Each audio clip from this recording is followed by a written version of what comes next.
อันนี้ก็ฝากถึงอันพี่น้องแรงงานลาวเฮาเนาะพี่น้องอย่าปล่อยให้อันเลยเกิน7วันเด้อพี่น้องข้างหลังน่ะเลยเบิดไป7วันนี่คือว่าปรับเนาะโดนปรับ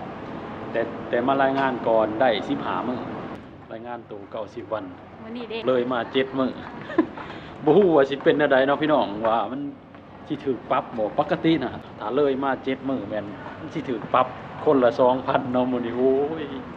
คิดหนักอยู่เด้นี่ปะพี่น้องเดี๋ยวไปเบิ่งนำกันเนาะว่าเฮาเลยมาขนาดนี้สิถูกปรับบ่สบายดีสวัสดีพ่อแม่พี่น้องพบกับพ่อบ้านเนาะมื้อนี้ก็มารายงานตัวอยู่ที่ Imperial ลาดพร้าวเด้อเพราะว่ามันเลยมื้อรายงานตัวมาแล้ว7มื้อเนาะที่จริงแล้วตั้งแต่มื้อวันที่10พุ่นแหละครบกำหนดรายงานตัว90วันมื้อนี้เด้วันที่มื้อนี้ก็เป็นวันที่17เนาะเลยมา7มื้อ บ่ฮู้ว่าสิเป็นแนวใดเนาะพี่น้องว่ามันสิถูกปรับบ่ปกติน่ะถ้าเขาเจ้าบอกว่าถ้าปกติถ้าเลยมา7มื้อแม่นมันสิถูกปรับคนละ 2,000 เนาะมื้อนี้โอ้ยคิดหนักอยู่เด้นี่ปะพี่น้องเดี๋ยวไปเบิ่งนำกันเนาะว่าเฮาเลยมาขนาดนี้สิถูกปรับบ่พี่น้องไปลุ้นเบิ่งนำกันเนาะนี่พี่น้องเขามาอยู่ในร้านจอดรถสั้นหาเด้อImperial ลาดพร้าวมารายงานตัวเนาะที่เก่าที่เดิมแหละเขตกรุงเทพพี่น้องเขตกรุงเทพก็สิมีอยู่Imperial ลาดพร้าวเลยก็อีหยังไอ้ตึก IT Square เนาะหลัก4พี่น้องเอ้ยนี่มาข้างในก็สิเป็นบรรยากาศแบบนี้แหละศูนย์บริการแรงงานต่างด้าว4ชั้นชาติมามองหนึ่งก็สิมีร้านค้าขายได้นี่อาหารอันนี้อาหารพม่าเนาะจากชั้น 5A ไปเบิ่งน้ำกันเนาะโอ้ยเฮาก็ลืมเบิ่งเนาะว่า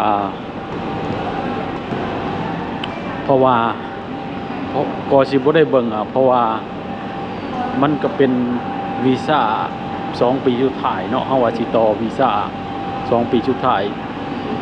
มันสิเบิดแหละมันสิเบิดเพราะว่าเฮาไปรายงานตัวรอบนั้น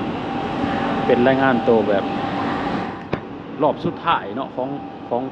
องวีซ่า2 ปีสุดท้ายพี่น้องเอ้ยก็เลยลืมเบิ่งบัดนี้มันก็เลยมา7มื้อเนาะว่ามันสิเป็นแนวใดก็คิดหลายอยู่พี่น้องเอ้ยไปเดี๋ยวเฮามาฮอดแล้วข้างในเฮาก็สิบ่ถ่ายเนาะเฮาก็สิไปเงินใบรายงานตัวอันเก่าให้เพิ่นเนาะเดี๋ยวบัดออกมาเดี๋ยวเฮาจังสิเล่าสู่ฟังเด้อพี่น้องไปโอเคเนาะพี่น้องออกมาแล้วก็ตกลงก็บ่ได้เสียเนาะเพราะว่ามันเลยมา7มื้อพอดีเนาะครบ7มื้อพอดีก็เลย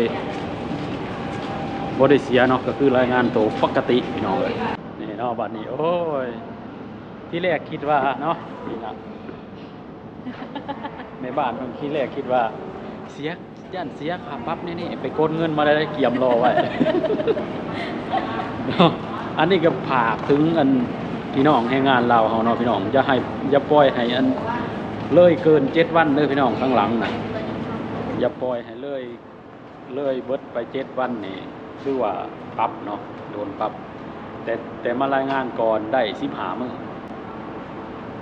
รายงานตัว90วันก่อน15มื้อเด้อนี่พี่น้องเอ้ยได้15มื้อแต่ว่าหลัง7วันนี่เลยไปหลัง7วันนี่บ่ได้เนาะเสียค่าปรับคือในกรณีของข้อนี่แหละที่จริงแล้วครบกำหนดวันที่10กุมภาเนาะแต่ว่าเฮามารายงานตัวฮอดวันที่เท่าไหร่วันที่17กันใจแม่ๆเลยมา7มื้อเนาะก็เลยคิด2ใจย่านแน่ เพราะว่ามันครบได้หลัง7วันเนาะแต่ว่ามารายงานตัวแล้วก็ตัดเช้านี่บ่เพิ่นก็บ่ได้ว่าหยังก็คือปกตินั่นแหละพี่น้องเนาะ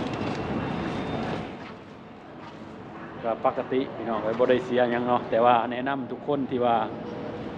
ผู้ใดมีบัตรแรงงาน MOU บัตรแรงงานเฮานี่แหละ MOU เนาะผู้ใดรายงานตัว90วันเฮาก็ต้องมารายงานทุก3 เดือนเนาะพี่น้อง ตามที่เขาเจ้ากำหนดไว้ในอันใบรายงานตัวนั่นแหละพี่น้องเอ้ยต้องรายงานก่อนเด้อคันบ่รายงานตัวแม่นเฮาเสียค่าปรับครั้งละ 2,000 เนาะคือพอของข่อยก็เคยโดนมาแล้วพี่น้องเอ้ย โอเคเนาะพี่น้องคลิปนี้เฮาก็สิมาบอกความรู้เล็กๆน้อยๆสำหรับแรงงานลาวเฮาทุกคนอยู่ไทยหลังจากรายงานตัวเสร็จแล้วเฮาก็สิมากินข้าวได้บัดนี้เพราะว่าอยู่ข้างล่างนี่สิมีร้านอาหารศูนย์อาหารเนาะพี่น้องอยู่ข้างล่างชั้นล่างเลยศูนย์อาหารนี่มาเบิ่งเมนูมื้อนี้ครับก๋วยเตี๋ยวหรือเฟอนี่แหละเนาะเฟอเย็นตาโฟก๋วยเตี๋ยวเย็นตาโฟอันนั้นนะ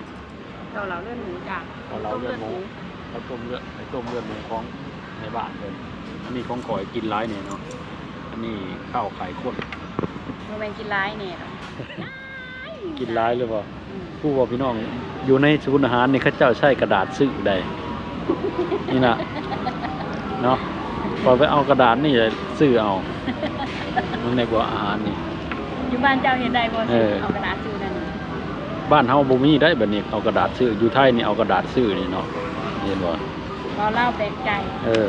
เอากระดาษชื่อของ กระดาษซื้อของนี่พี่น้องเอ้ยเนาะ ไปฮู้ก็บอกให้เด้อว่ามันคือหยังนี่เนาะโอเคพี่น้องบัดนี้มาเฮามากินนั่นข้าวนํกันบัดนี้ข้าวเช้าได้นี่ข้าวเช้าก็สิเที่ยง เช้า นั้น เขาเที่ยงอันเดียวกัน ข้าวเช้าข้าวเที่ยง จิ้มก่อน ตอนนี้ก็11 โมงเนาะ11 โมงพอดีปะโอเคกินข้าวก่อนบัดนี้เฮาก็มาตั้งแต่เช้าเติบเลยเนาะเพราะว่าเดี๋ยวนี้เขาเจ้าเปลี่ยนเวลาปิดเปิดทำการใหม่แล้วพี่น้องเขาเจ้าเปิดตั้งแต่10 โมงเนาะเปิดทำการ10 โมงปิด6 โมงเย็นเนาะโอเคเนาะบัดนี้พี่น้องกินข้าวเสร็จกินน้ำเสร็จแล้วก็ออกมาเลยเนาะอันนี้เฮาก็อยู่หน้าที่เรียกว่าลาดพร้าวอันนี้คือถนนลาดพร้าวเนาะก็สิขอตัวกลับบัดโอเคเนาะพี่น้องไว้เจอกันคลิปหน้าเนาะสำหรับคลิปนี้ก็สบายดีสวัสดี